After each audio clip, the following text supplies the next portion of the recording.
The fifth wave. कहानी की शुरुआत होती है और हम केसी नाम की एक लड़की को जंगल में गन लेकर भागते हुए देखते हैं। आगे जाकर उसे एक शॉप दिखाई देती है जिसके अंदर जाकर वो कुछ जरूरत का सामान अपने बैग में रखने लगती है। तभी उसे एक आदमी की आवाज सुनाई देती है जो उससे मदद की गुहार लगा रहा था। वो उससे बोलता है कि प्लीज कोई है तो मेरी मदद करो क्योंकि मेरा बहुत खून बह रहा है। उसकी आवाज सुनकर केसी थोड़ा डर जाती है और धीरे धीरे गन लेकर उसकी तरफ बढ़ने लगती है। वहाँ जाकर वो गेट खोलती है लेकिन वो आदमी उसके ऊपर गन तानते हुए उससे बोलता है कि गन नीचे फेंको। इस पर केसी उससे कहती है कि पहले तुम फेंको नहीं तो मैं तुम्हें शूट कर दूंगी। वो आदमी केसी की बात मान लेता है और अपनी गन नीचे रख देता है लेकिन केसी उससे अपना दूसरा हाथ भी अंदर से बाहर निकालने को बोलती है। तभी वो आदमी अपना दूसरा हाथ भी निकालने लगता है लेकिन डर की वजह से केसी के हाथ से गन चल जाती है और उस आदमी की वहीं पर मौत हो जाती है। इसके बाद मूवी फ्लैशबैक में शिफ्ट होती है। यहाँ हम केसी को देखते हैं जो अपने स्कूल में अपनी फ्रेंड्स के साथ फुटबॉल मैच की प्रैक्टिस कर रही है। वहाँ उसे वैन नाम का एक लड़का दिखाई देता है जिसे वो पसंद करने लगी थी और तभी उन लोगों को पता चलता है कि शहर में कुछ अजीब सा घट रहा है, कुछ अजीब हो रहा है। इसके बाद हम केसी की फैमिली को देखते हैं जो यहाँ से जाने के लिए अपना सामान पैक कर रही थी। खैर अगले दिन केसी अपने स्कूल में बैठकर अपना मोबाइल चला रही थी। तभी अचानक से वहाँ की लाइट ऑफ हो जाती है और उसके साथ ही उसका मोबाइल भी ऑफ हो जाता है। केसी ये सब कुछ समझ ही रही थी कि तभी अचानक से बाहर कुछ घटनाएं होने लगती हैं। सभी गाड़ियां एक दूसरे से टकराने लगती हैं और वो देखती है कि प्लेन भी नीचे आकर क्रैश हो गया है। वो सभी बहुत डर जाती हैं कि ये सब आखिर हो क्या रहा है। असल में ये लोग एलियन होते हैं जो बिल्कुल इंसानों की तरह ही थे,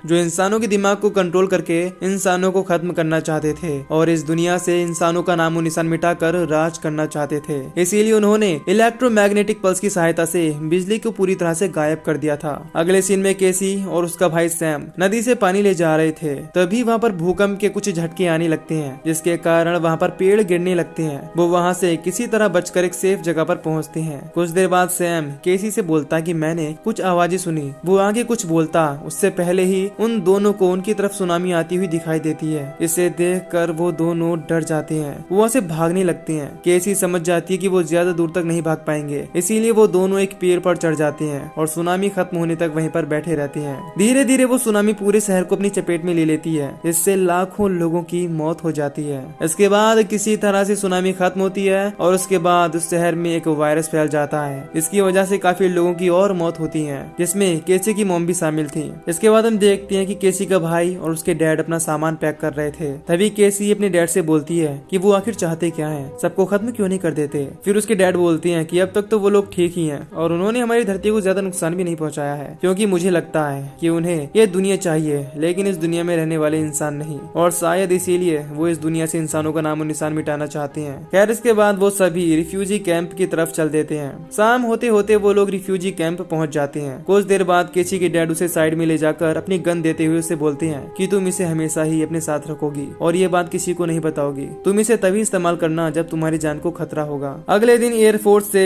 कुछ जवान वहाँ पर आते हैं जहाँ पर एक आदमी जिसका नाम कर्नल वॉच होता है वो इन सभी लोगों से बोलता है कि हम लोग राइट पैटरसन एयरफोर्स स्पेस से आपकी मदद करने आए हैं। ये सुनकर वहाँ मौजूद सभी लोग बहुत खुश हो जाते हैं। कुछ देर बाद वो लोग बच्चों और बड़ों को अलग अलग गाड़ी में बिठाकर वहाँ से किसी दूसरी जगह शिफ्ट करने लगते हैं। केसी और सैम बस में बैठे होते हैं। तभी सैम जिद करते हुए केसी से बोलता कि अगर आपने मेरा टेडी बियर मुझे लाकर नहीं दिया तो मैं नहीं जाऊंगा। केसी को ना चाहते हुए भी बस से उतरकर टेडी बियर लाना पड़ता है लेकिन उसके जाने के कुछ देर बाद वो बस वहाँ से चली जाती है और केसी वहीं रह जाती है। इधर सभी बड़ों को एक कमरे में बंद कर दिया जाता है जहाँ पर कर्नल वॉच भी मौजूद होता है। वो उनसे बोलता है कि हमें लग रहा है कि अब चौथा हमला होने वाला है। वो अपनी शिप से अब इस धरती पर उतर आए हैं और उनकी खास बात यह है कि वो हमारे शरीर और दिमाग को कंट्रोल कर सकते हैं और हो सकता है कि वो अभी यहाँ हमारे बीच में मौजूद भी हो। ये सब कुछ केसी भी देख रही होती है जिससे उसके डैड इस सारे से छुप जाने को बोल देते हैं। ये सुनकर वो सभी लोग बहुत घबरा जाते हैं और वहाँ से बाहर निकलने के लिए हंगामा शुरू कर देते हैं लेकिन तभी एक आदमी उन जवानों पर फायरिंग शुरू कर देता है। इसे देखकर वो भी फायरिंग करने लगते हैं और वहाँ मौजूद सभी आम लोगों की मौत हो जाती है। थोड़ी देर बाद केसी डरते डरते उस जगह पर अपने डैड को देखने पहुँचती है लेकिन उसके डैड की फायरिंग में मौत हो गई थी।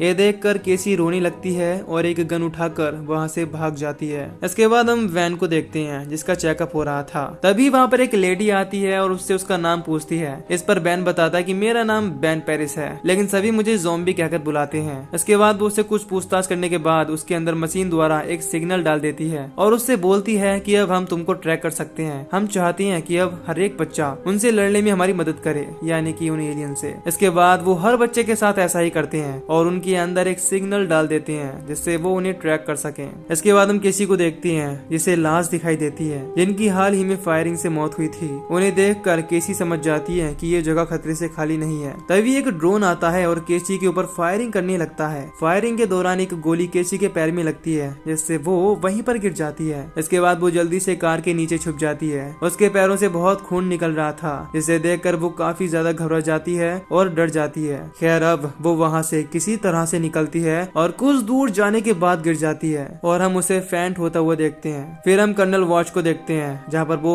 सभी बच्चों से कह रहा था कि इस वक्त तुम सबको देखकर मुझे गर्व हो रहा है कि तुम सब अब योद्धा हो, सबसे मजबूत योद्धा जिनकी आज हमें सख्त जरूरत है। हमारे इंटेलिजेंस का मानना है कि वो इंसानों पर आखिरी हमला करने वाले हैं। कोई नहीं जानता कि ये हमला कब और कैसे होगा। अगर वो कामयाब हुए तो इसके बाद कोई हमला नहीं होगा क्योंकि इंसानों का इस धरती से नामो निशान मिट चुका होगा। इसीलिए ये आखिरी हमला होने से पहले ही हमें लड़ना होगा और हमें बदला लेना ही होगा। इसके बाद उन सभी बच्चों को डिफेंस ट्रेनिंग देना शुरू कर दिया जाता है। इधर हम केसी को देखते हैं जिसको होश आ चुका था। वो डरते हुए इधर उधर देखती है और सोचती है कि मैं अभी कहाँ पर हूँ। तभी उसे किसी की आने की आवाज सुनाई देती है जिसे सुनकर वो फिर से सो जाती है। अगले दिन केसी जब उठती है तो वो अपने बैग में अपनी गन देखने लगती है लेकिन उसको गन नहीं मिलती। तभी उसे फिर से उसी आदमी की आने की आवाज सुनाई देती है जिसके कारण वो फिर से सोने का नाटक करने लगती है। लेकिन उस आदमी को शक हो जाता है। वो उससे कहता है कि मेरा नाम एवन है और मैं जानता हूँ कि तुम जाग गई हो। तुम हाईवे पर खून से लथपथ बेहोशी की हालत में पड़ी हुई थी, इसीलिए मैं तुम्हें अपने घर ले आया। केसी उससे पूछती है कि मैं यहाँ पर कब से हूँ और यहाँ से राइट पैटिंसन मिलिट्री बेस कितनी दूर है। एवन उससे बोलता है कि तुम्हें यहाँ पर करीब एक हफ्ता हो गया है और रही बात राइट पैटिंसन की तो वो लगभग यहाँ से 60 मील दूर है। फिर एवन केसी से पूछता है कि तुम राइट पैटिंसन के बारे में मुझसे क्यों पूछ रही थी। केसी बोलती है कि मेरा छोटा भाई सैम वहाँ पर है, आर्मी उसे लेकर गई है और किसी भी तरह मुझे उसे वापस लाना है। अगले दिन केसी उस घर में घूम रही थी तभी उसे अपनी गन मिलती है जिसे एवन ने छुपा कर रखा था। केसी को एवन के ऊपर कुछ शक हो जाता है और वो अपना सामान पैक करके वहाँ से बिना बताए भाग जाती है। थोड़ी ही दूर वो भाग पाती है और एवन उसे पकड़ लेता है। एक ड्रोन को देखकर वो उसका मुंह दबा देता है और वहीं छुप जाता है। फिर वो उसे घर लेकर आता है जहाँ केसी उस पर चिल्लाती हुई बोलती है कि तुमने मेरी गन क्यों छुपाई। बहुत बहस करने के बाद वो दोनों डिसाइड करते हैं कि हम सुबह सैम को बचाने राइट पैटिंसन के लिए निकल जाएंगे। अगले सीन में हम बैन और बाकी बच्चों को देखते हैं जो कुछ ट्रेनिंग ले रहे थे। तभी वहाँ एक लेडी आती है और बैन से बोलती है कि कर्नल वॉच तुम्हें बुला रहे हैं। वैन के वहाँ पहुँचने के बाद कर्नल वॉच उससे बोलता है कि उन्होंने लगातार बड़े शहरों पर हमला करना शुरू कर दिया है। वो उसे एक हेलमेट दिखाते हुए बोलता है कि इसके द्वारा तुम्हें दोस्तों और दुश्मनों की पहचान हो जाएगी। अगर इससे तुम्हें ग्रीन दिखे तो समझो तुम्हारा दुश्मन है। इसीलिए हम कल रात 4 स्क्वाड को इस हेलमेट को टेस्ट करने के लिए भेज रहे हैं। इसमें तुम्हारी स्क्वाड भी शामिल है और पूरी स्क्वाड को वापस लाना तुम्हारी जिम्मेदारी है। फिर उन चारों स्क्वाड को प्लेन के जरिए रवाना कर दिया जाता है। सैम भी बैन की स्क्वाड में शामिल था लेकिन बैन उसे लेकर नहीं जाता। प्लेन में एक लेडी वैन और उसकी स्क्वाड से बोलती है कि याद रखना हेलमेट से वो ग्रीन कलर के दिखेंगे। मिशन खत्म होने के बाद हमें इन्फॉर्म करना, हम तुम्हें लेने के लिए आ जाएंगे। फिर इन सभी लोगों को वहाँ पर छोड़ दिया जाता है। कुछ दूर जाने के बाद इन्हें कुछ लोग दिखाई देते हैं और ये उन पर फायरिंग करना शुरू कर देते हैं। उधर से वो लोग भी इन पर फायरिंग करने लगते हैं। इसके कारण ये लोग भागकर एक बिल्डिंग में छुप जाते हैं। तभी रिंगर नाम की एक लड़की बोलती है कि मुझे कुछ गड़बड़ लग रही है क्योंकि वो लोग एक बड़े प्लेन को भी उड़ा सकते हैं तो वो हम जैसे बच्चों की आर्मी से कैसे डर रहे हैं। कर्नल वॉच जरूर हम लोगों से कुछ छुपा रहा है। फिर वो अपना सिग्नल निकाल देती है जिसके कारण वो वहाँ मौजूद सभी लोगों को ग्रीन दिखाई देने लगती है। यह देखकर सभी लोग रिंगर पर गन तान देते हैं और उसे शूट करते हुए उससे बोलते हैं कि तुम इंसान नहीं हो, तुम एक एलियन हो। तभी रिंगर बोलती है कि गन नीचे करो, मैं एलियन नहीं हूँ। अगर मैं एलियन होती तो तुम लोगों को बहुत पहले ही मार चुकी होती।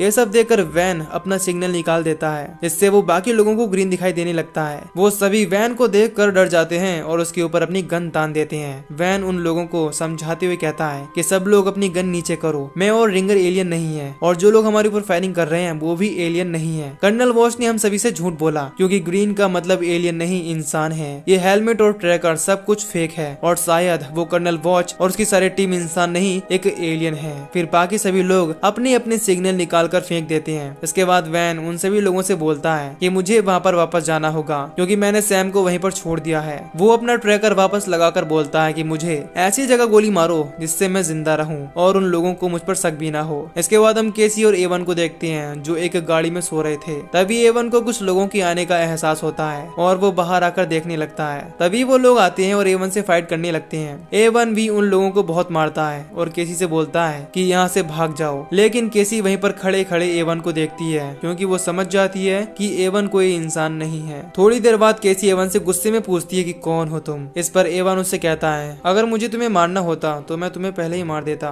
लेकिन जब मैं तुमसे मिला तो मुझे तुमसे प्यार हो गया और अब मैं तुम्हारी सैम को ढूंढने में मदद करना चाहता हूँ। लेकिन केसी उसकी बात नहीं सुनती और उससे बोलती है अगर तुमने मेरा पीछा किया तो मैं तुम्हें मार डालूंगी। फिर केसी किसी तरह अंदर घुस जाती है और अपना चेकअप करवाने लगती है, जहाँ एक लेडी उससे कुछ पूछताछ करती है और फिर वो केसी के अंदर एक सिग्नल फिट कर देती है। वो कुछ और करने ही वाली थी कि उससे पहले केसी उसका गला दबा देती है और थोड़ी देर बाद उस लेडी की मौत हो जाती है। इधर हम वैन को देखते हैं जिससे कर्नल वॉच कुछ पूछताछ कर रहा था। वो बोलता है कि वहाँ पर और क्या क्या हुआ। वैन बोलता है कि वहाँ पर बहुत बुरा हुआ, हम लोगों को चारों तरफ से घेर लिया गया था, हमने छुपने की बहुत कोशिश की मगर छुपने से पहले ही हमारे सारे साथी मारे गए। कर्नल वॉच समझ जाता है कि वैन झूठ बोल रहा है और वो उससे बोलता है कि चलो हम एक डील करते हैं, तुम मुझे सब सच बताओ, इसके बदले में मैं तुम्हें कुछ बताऊंगा। तभी बैन बोलता है कि मुझे पता है कि तुम लोग कौन हो, आखिर तुम ये सब क्यों कर रहे हो और हमारी जान क्यों ले रहे हो। फिर वहाँ की लाइट ऑफ ऑन होने लगती है। इसे देखकर कर्नल वॉच समझ जाता है कि कुछ गड़बड़ है। वो बैन को वहाँ से ले जाने का आदेश देता है और अपनी आर्मी को ऑर्डर देता है कि जल्द से जल्द इस जगह को खाली करो और सभी बच्चों को प्लेन से यहाँ से दूसरी जगह शिफ्ट करो। इधर केसी भागती हुई जा रही थी, तभी उसे बैन मिलता है। वो उससे कहती है कि मैं यहाँ पर अपने भाई सैम को ढूंढने आई हूँ। बैन बोलता है कि वो लोग सैम और बाकी बच्चों को प्लेन से यहाँ से दूसरी जगह शिफ्ट कर रहे हैं और हमारे पास ज्यादा वक्त नहीं है। फिर वो दोनों वहाँ से सैम को ढूंढने जाने लगते हैं। रास्ते में उन्हें एवन मिलता है जिसे देखकर केसी उससे पूछती है कि तुम यहाँ पर क्या कर रहे हो। एवन बोलता है मैं यहाँ पर तुम्हारी मदद करने आया हूँ, मैंने इस जगह पर बॉम्ब लगाया है और अब से 10 मिनट बाद वो ब्लास्ट हो जाएगा, इसीलिए जल्द से जल्द यहाँ से निकल जाओ। इसके कुछ देर बाद उन्हें सैम दिखाई देता है जो सभी बच्चों के साथ लाइन में था।